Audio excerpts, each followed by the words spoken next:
Hi everyone, this is Pam from Papillon Digital Designs and the Bug Bites, and today let's take a look at the Silhouette Studio, especially the fill option in the Silhouette Studio. I have got the designer version, but for the fill option, most of the effects are almost the same in both, except for maybe the sketch and the rhinestone. These three essentially are the same. And today I want to show you especially this feature, which I call the transparent overlay. This is a file which I made, an SVG file called the Hourglass, and I wanted a sand for the inside, like this is the glass, this is the sand, but using this texture in the pattern window, you just got this pebble effect, but I wanted a sand effect, so I overlaid another layer to get the effect, and I'll show you that in a minute. But first, let's just see the basic fill options.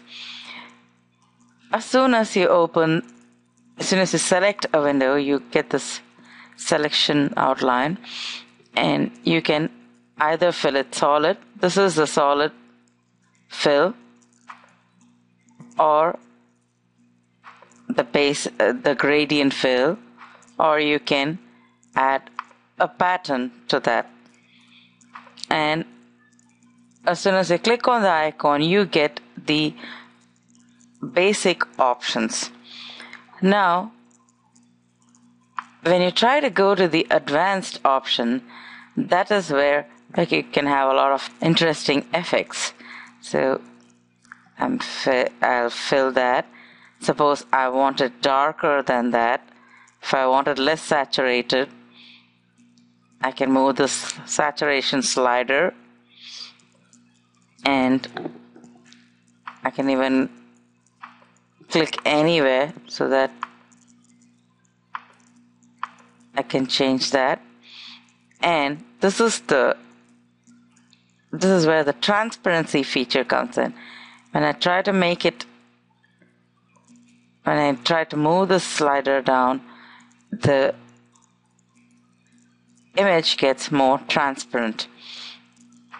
So let me copy that, and in this, if I make it completely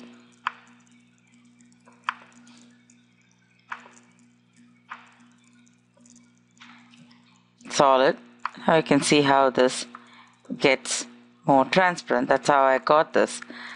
I selected this this image. I filled it with a pattern, which was the pebbles. I copied and pasted that. There is duplicate. Either you can go and duplicate from here, or you can do the Control C to copy, Control V to paste. And this second circle, I made that golden, went to advanced, and made that transparent. Then you just select both the image, go to the align, centralize, and you got this effect over there. Now, in gradient fill, again, this is the basic option. You can, of course, make it 0. You can change the gradient, change the angle of the gradient. Let's go to basic and let's choose, go to advanced.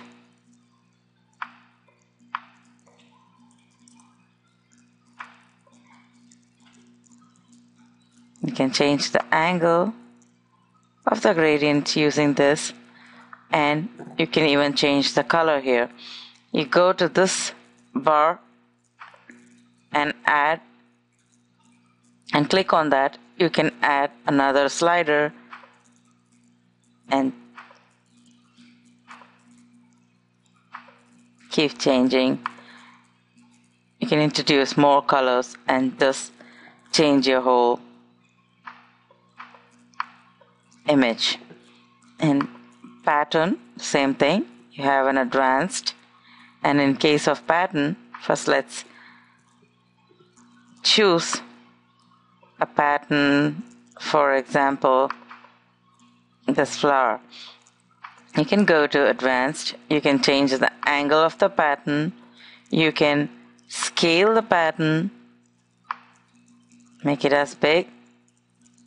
You can go up to 500%, or you can go less, and you can even pan the patterns.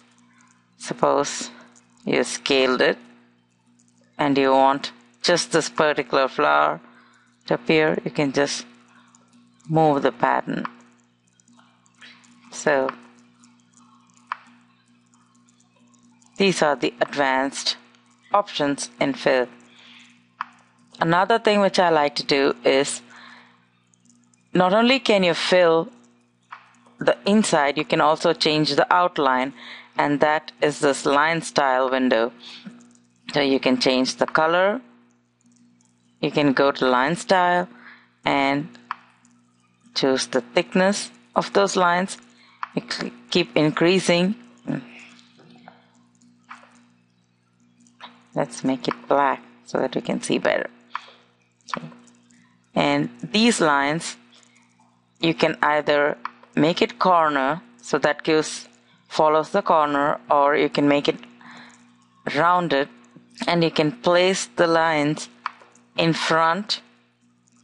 That is, you're placing the line in front of the whole pattern, or you can place it behind. And what I like to do is, suppose I have a shape like this.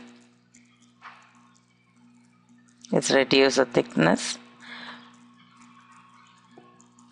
To give an instant stitch effect, what I like to do is select that image, go to offset, choose internal offset, and get it somewhere like this, and select a color. So reduce the thickness, and then use one of these dashed lines, and you can either have the end caps as flat, square, or rounded. I like it as rounded. And the corner style, I like it as corner instead of rounded there. And I like the cap. The cap is, if you zoom it, this portion, that's the end cap. So if you make it flat, it'll be like that. It'll be flat like that. You can have it square, or you can have it rounded. For stitching, I just like the rounded effect. And then you remember to go and choose that as not cut.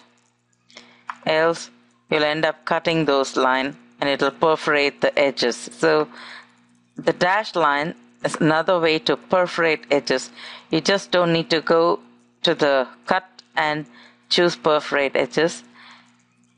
If you choose any line and make it as a dashed line, and choose to cut that will sort of give you either a score or a perforation, for example.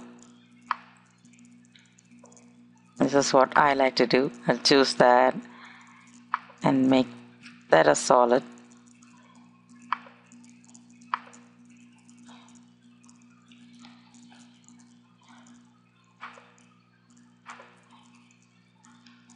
And suppose I draw a line and choose this. This instantly becomes a score line. Now, without it, if it's solid, you can as well go and use this perforate feature, and that will do the same thing. But I like to do it this way because you can choose how small the score is you have different options here for score lines. This is one thing which I like. And sometimes when I don't want it to go all the way, what I do is take an eraser and use the square eraser and erase it out. So I get only these two dashed lines. And once you do that, immediately, once you erase it, these two will be a different image. Like you can choose to move that independently. So I like to select both and press Ctrl G or group it. So either you can press Ctrl G, right click, group, or you can go to object and choose to group. So that's how I like to do my score lines. So that's it. Thank you for watching.